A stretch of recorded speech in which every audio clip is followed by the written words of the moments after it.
Hoje eu quero pregar sobre Jesus em minha casa, o caminho para a vitória. E eu acredito que ele tem vitória para a sua vida. E antes de pregar, eu quero aqui fazer alguns agradecimentos. Eu estou acompanhado da minha esposa, Rebeca. Deus abençoe. Faz assim, irmão Rebeca. Amém. Porque ela estava ontem, ela estava aqui, está comigo desde ontem aqui. E eu quero agradecer ao pastor Hermevaldo, esse homem de Deus, pelo convite, pelo carinho, pela amizade, a você, a Cláudia, a Tiago, o príncipe do Evangelho. E eu quero agradecer a presença das autoridades aqui, o prefeito, a sua família, o vereador, o pastor Jorge, a sua digníssima, que está ali, Gustavo, Lana, que vão ser missionários na Europa e também na África, em nome de Jesus. Eu agradeço a Deus por todos, quero agradecer ao irmão Alex, ele não está aqui hoje porque está trabalhando, pelo carinho que ele nos deu ali. Eu estou numa pousada chique, coisa boa. Na pousada Patiola, coisa de primeiro. Eu estou vendo ali o Wilson Júnior, que é um dos empreendedores. Eu agradeço a educação, o carinho que você e seu pai têm, meu irmão. Deus tem coisas grandes para a sua família, Wilson. Deus tem coisas tremendas para você, para a vida do seu pai, para todos formarem em terra. Creio no que eu estou falando. E assim, eu estou muito feliz em rever amigos, estar aqui com amigos, o Silas e a Fabiana, casal abençoado, que a gente já conhece há um bom tempo. E eu vou me perder se eu for. Estou bem paralelo aqui. Você ficar dando nome ao Gu, aos demais, ao Ivo ali na nacionalplastia, a todos vocês. Mas Deus tem uma palavra nessa noite. Quem quer ouvir a voz de Deus? Levanta a mão. Então abra a Bíblia em Lucas capítulo 8. Lucas capítulo 8, versículo 40.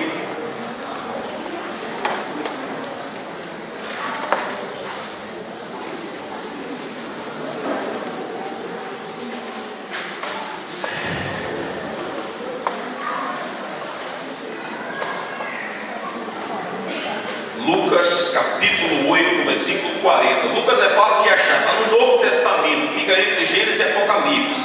É depois de Mateus, Marcos, aí vem Lucas. Lucas capítulo 8, versículo 40. Quem encontrou, diga: Deus é bom. Amém. Diz assim a palavra do Deus vivo. Ao regressar Jesus, a multidão o recebeu com alegria, porque todos o estavam esperando. E eis que veio um homem chamado Jairo, que era chefe da sinagoga, e prostrando-se aos pés de Jesus, lhe suplicou que chegasse até a sua casa. Versículo 49. Falava ele ainda, quando veio uma pessoa da casa do chefe da sinagoga, dizendo: tua filha já está morta, não incomodes mais o mestre. Mas Jesus, ouvindo isto, lhe disse: não temas, crê somente, e ela será salva. Tendo chegado à casa, a ninguém permitiu que entrasse com ele, senão Pedro, João, Tiago, e bem assim o pai e a mãe da menina. E todos choravam e pranteavam, mas ele disse: não choreis, ela não está morta, mas dorme. E riram-se dele, porque sabiam que ela estava morta. Entretanto, ele, tomando-a pela mão, disse-lhe em voz alta: menina, levanta-te. Em outra tradução do livro de Marcos está: ele pegou pela mão e disse: Talita, que quer dizer, Talita comigo, quer dizer menina, levanta. Voltou-lhe o espírito, versículo 55, e ela imediatamente se levantou, e ele mandou que ele desse de comer. Seus pais ficaram maravilhados, mas ele lhes advertiu que ninguém contasse o que havia acontecido. Pai, muito obrigado pela tua presença nesse lugar. Muito obrigado pela igreja em Icaraí.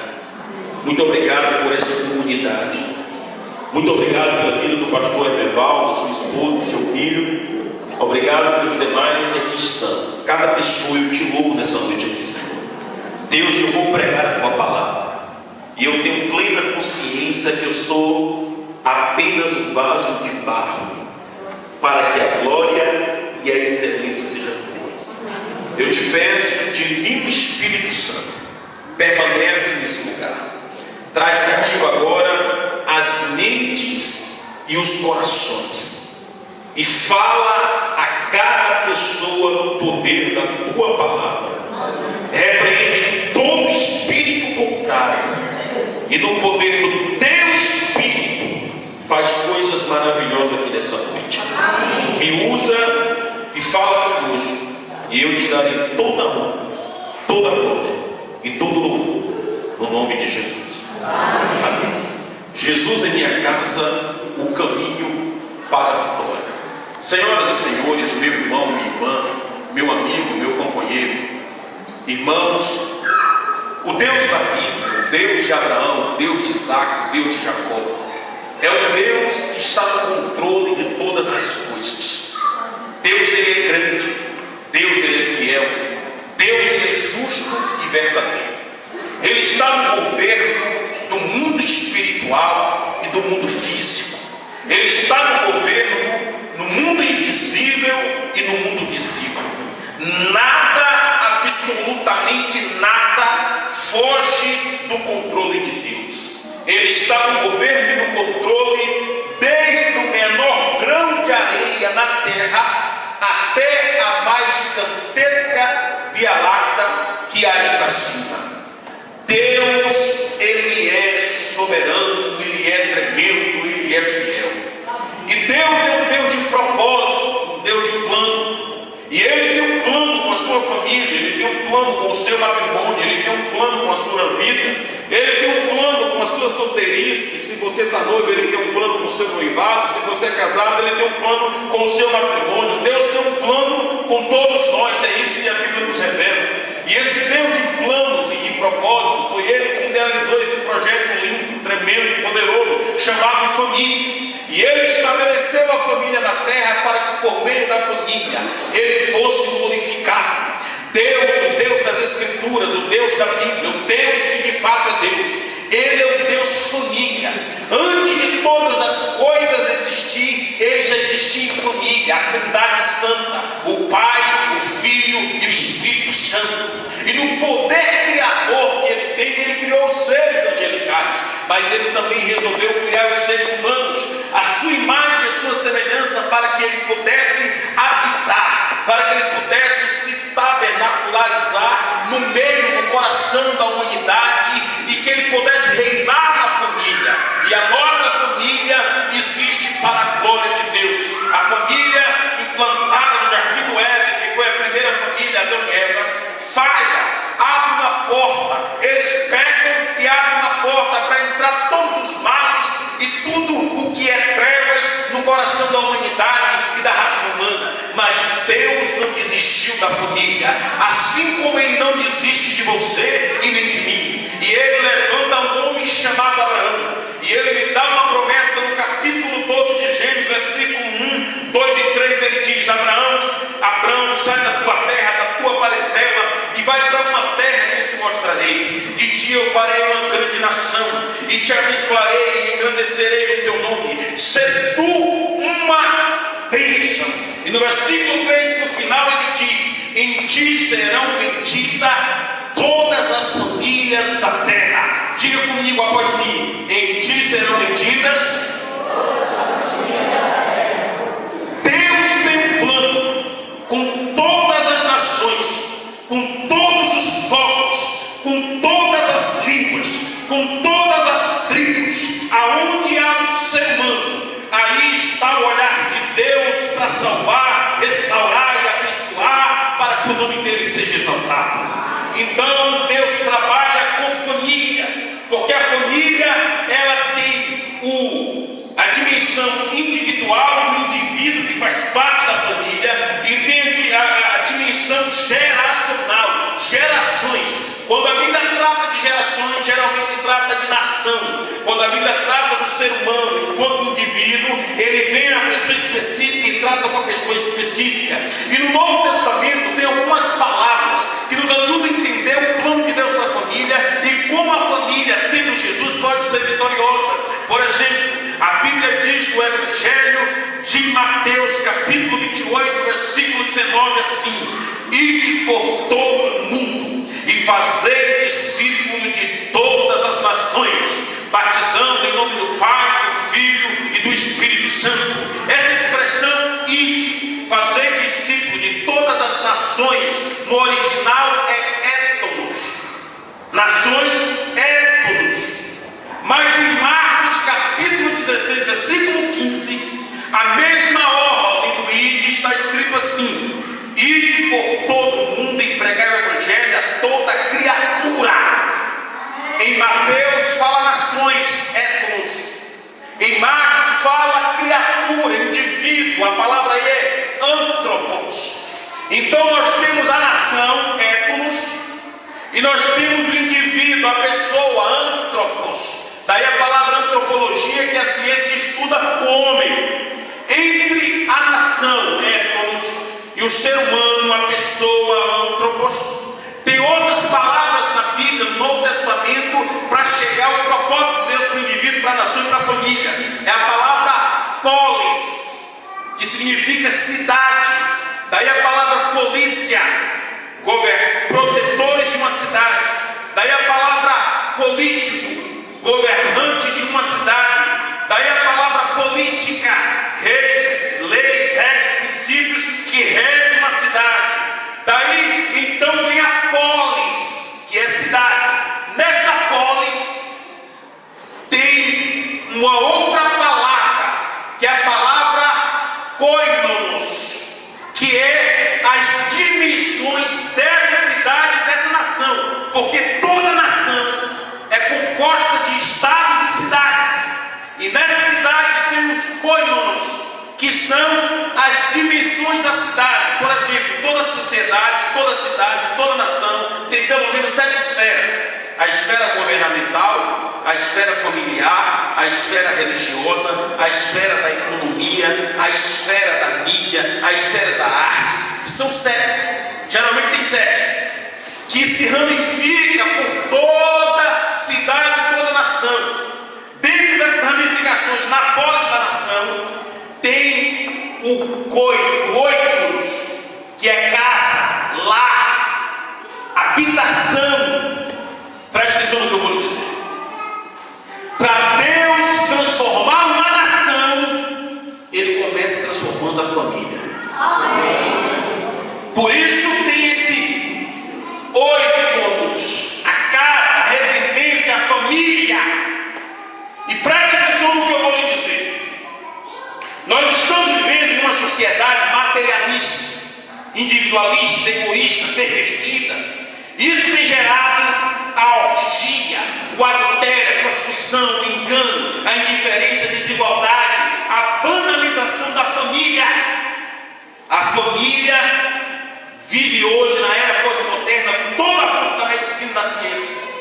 Vive os desafios da violência, do tráfico de crianças, das drogas, do divórcio, do abandono, experimentando assim a dor da angústia, da depressão, da ansiedade, da preocupação e do desgosto. Por conta disso, isso tem gerado famílias partidas, quebradas, desfaceladas, desconjuntadas, desiludidas, famílias enfermas, famílias destruídas. Um psicólogo da Argentina, da França, um dos maiores, ele é PhD e é uma das maiores autoridades de psicologia. Ele esteve no Brasil dando palestra para psicólogo no Rio de Janeiro. Ele disse, Charles Bender, saiu na revista dele: a família está acabando. E ele diz o seguinte: me admira muito os psicólogos, os antropólogos e os sociólogos não estão dando a devida atenção para a família. A família está acabando. Eu venho nesta noite aqui como porta-voz de Deus para lhe dar uma boa notícia. Amém. Deus está interessado no Brasil, na Bahia, em Caraí e na sua família. E a esperança da nossa família é Jesus Cristo de Nazaré. Aleluia. Toda a família que recebeu Jesus foi impactada, restaurada e salva pelo poder do Evangelho. Toda a casa que Jesus entrou, relatado nos Evangelhos, alguma coisa aconteceu. Ele entrou na casa da sogra de Pedro e curou a sogra de Pedro.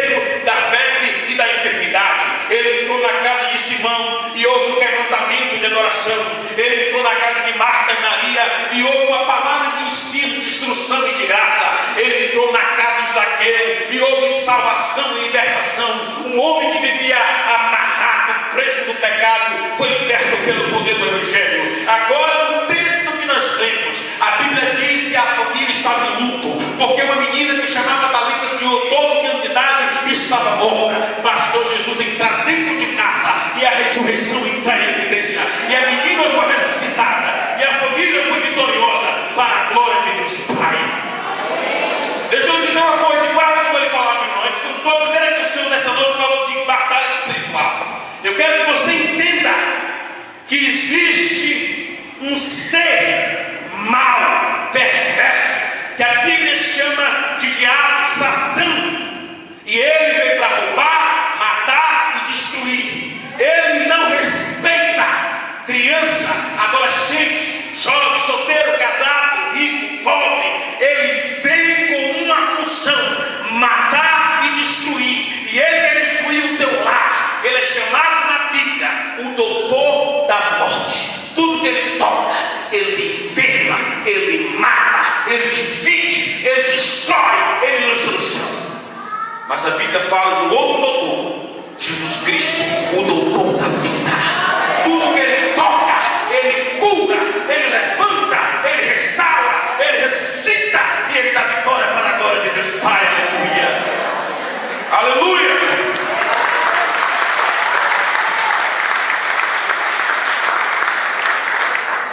Jesus, quando entra na família, ele entra para dar vitória. Por isso o tema: Jesus em minha casa, o caminho para a vitória. E quando ele está indo para entrar na casa de Jairo, ele nos mostra algumas coisas. Ele próprio já era isso e ele ensina isso. A primeira coisa que ele precisa para entrar em sua casa é fé. A Bíblia diz que quando ele está entrando, a multidão se aproxima e diga: não incomode mais o mestre, porque ela está morta. Ele diz para Jairo no versículo 50: não temas, crê somente. Se você crê na palavra de Deus, se você crê em Jesus, eu lhe garanto que a sua vida está caminhando para a vitória. Sua família está caminhando para a vitória.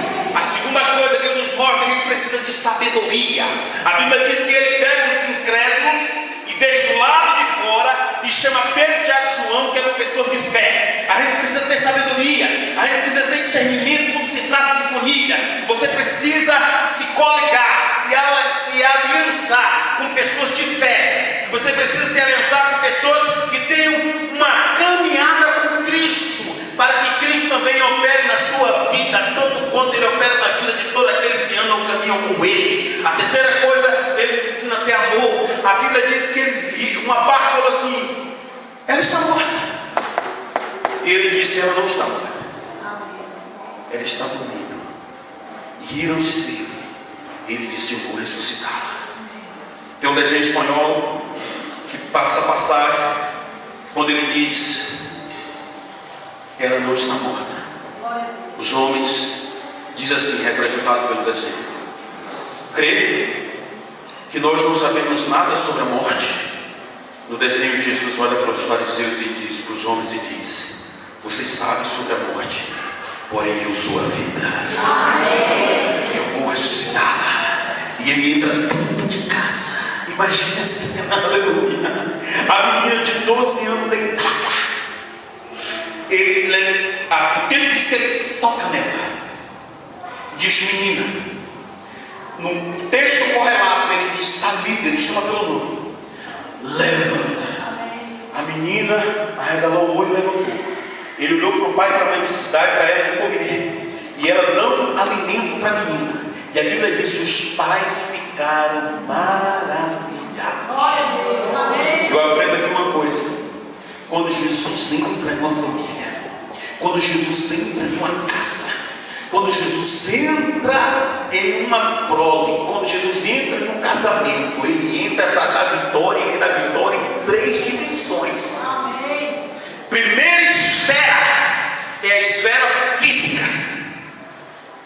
Essa esfera física, Jesus ele ressuscita e diz: dá para ela comer. Jesus cuida da menina.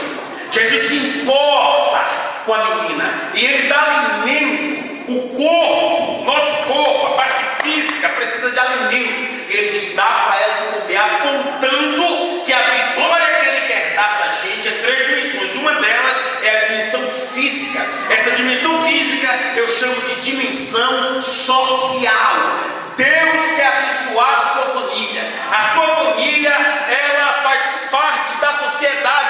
toda a sociedade é composta por família. E Deus trouxe você aqui nessa noite porque Ele quer dizer isto. Ele quer abençoar teu matrimônio, quer abençoar teu pai, tua mãe, teus filhos, teus netos, teu avô, tua avó, e Ele quer abençoar a tua família na dimensão social. E na dimensão social eu aprendo 3 coisas nesse texto. Primeiro, eu aprendo que Jesus na dimensão social quer proporcionar para a nossa família o bem-estar. Dá de comer para a menina, ela ressuscitou, o milagre aconteceu, a vida voltou. Aí ele diz: dá um alimento. Jesus está ensinando que na esfera social Ele quer que sua família tenha bem-estar. Uma família sem Jesus, meu irmão, anda cambaleando, anda investindo dinheiro naquilo que não é pão, como diz o profeta Isaías. Uma família, eu conheci pessoas que sentavam na porta do bar e o salário ia todo na cachaça, estragando o estômago, o fígado. Enquanto isso, a casa estava lá, sem fazer feira, sem pagar luz, sem pagar energia, gastando toda na cachaça. É o evangelho chega, o cachaceiro transforma o cachaceiro em ex-cachaceiro, e o dinheiro que ele gastava na cachaça, ele vai pagar luz, ele vai comprar comida, ele vai comprar tapete para colocar na sala. Então Jesus faz um milagre, transforma a cachaça em tapete, em roupa, em comida, em fruta, em banana, em coisas mais que a gente se alimenta. Deus transforma porque Ele quer o nosso bem-estar. Quando um crente se converte pelo Evangelho, a primeira coisa que ele olha é a minha família. Vou cuidar da minha família. Vou cuidar da minha família. Ele volta para a família. E é lindo ver um crente trabalhando, prosperando, gerando bem-estar para a família, comprando algo para dentro de casa, suprindo a necessidade de casa. De repente ele compra uma moto, ou uma bicicleta, ou de repente nem uma moto, uma bicicleta, é um mobilete, de repente é um carro, está prosperando, aí vai de glória em glória. Agora é bem verdade que tem uns que mão de vaca. Olha, tem gente que é tão mão de vaca, se ele botar um punhado de farinha na mão, ele passa pelo rio e a farinha não molha. Estava lá no mundo, Jesus gastando dinheiro com um bocado de coisa que não prestava, com isso, com bebida, com droga, um bocado de coisa, se converte. Depois que se converte, fica lá duro. Não tem coragem de investir na família, não tem coragem de investir na obra da igreja, porque a igreja trabalha com família. Quando eu oferto, eu não estou ofertando para a igreja, eu estou ofertando para o Deus, que é o Deus da igreja. Amém. Quando a gente cuida da nossa família, a gente está investindo no maior patrimônio que nós temos depois de Deus. Agora o Evangelho nos ensina que quando o Evangelho entra, a pessoa abre a visão para a família e ele busca o bem-estar da família. Oh, coisa do teu Evangelho. Segundo lugar, o Evangelho proporciona desenvolvimento. Aquela menina estava morta com 12 anos de idade. Se ela não fosse ressuscitada, ela ia para o chão, para a gaveta, 7 palmos, com 12 anos. Jesus ressuscita e dá para ela a possibilidade de avançar na idade, de desenvolver, se tornar jovem, adulta. Jesus, quando entra em uma família, ele leva a família para o desenvolvimento. Deus desenvolve famílias, irmão. Eu morei numa rua, moro em outra. Eu morei numa rua 35 anos, na mesma casa. E eu era criança, e eu vi uma senhora chamada Dona França passar para ir para a igreja com a Bíblia do lado. Ia ela e ia a filha. O esposo da filha era o único que bebia. O homem gostava de um mé e mandava ver. Chegava cambaleando, fazendo coisa feia, arruaçando. Mas o Evangelho desenvolve. Amém. O Evangelho desenvolve a família, a pessoa, a casa. O homem se converteu. As meninas tinham tudo pequenininho. O homem se converteu. Essas meninas hoje estavam no meu tamanho, porque eram eu e elas, era gurizinho. Essas meninas estão na minha idade, praticamente um pouco mais novas. E essas meninas estão casadas. Essas meninas estão na universidade. Essas meninas estão... A maioria delas tem duas que estão terminando a faculdade, ou as 3 terminaram a faculdade com um curso de nível superior. Sabe o que é isso? O Evangelho. Aqui agora, nessa igreja aqui, tem gente formada em teologia, tem gente formada em biomedicina, tem gente formada em odontologia, tem gente formada em enfermagem, tem professores aqui, porque o Evangelho abre a mente da pessoa. O Evangelho abre o coração da pessoa. O Evangelho, meu irmão. Então, quando você olhar para o seu filho, você como um profeta de Deus, você como mãe sábia, olha para o seu filho e veja ele hoje criança, mas ele é amanhã sendo um homem de bem nas esferas da sociedade, seja no governo, seja na educação, seja na mídia, ou glorificando o nome de Deus. Seu filho vai prosperar, sua família vai prosperar, porque Deus é fiel, aleluia. Deixa eu falar uma coisa, meu irmão. Eu creio que Deus prospera. Eu não sou adepto da teologia da prosperidade. Não sou adepto que diz que crente não adoece, que crente não é pobre. Não. Tem crente rico, tem crente pobre, tem crente culto e tem crente que não é culto. Eu não creio na teologia da prosperidade.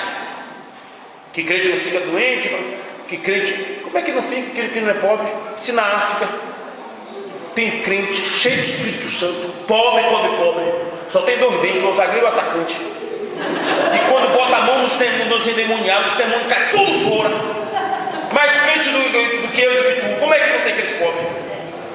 Também não sou crente da teologia da mediocridade.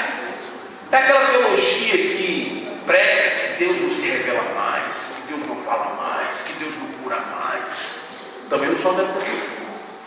Eu sou adepto da teologia da providência. Tem deserto na vida do crente, tem deserto. Sua família, minha família passa por luta, dificuldade, porque tem deserto. Mas eu creio no Deus da providência, que no deserto faz água brotar da rocha, faz pão cair do céu.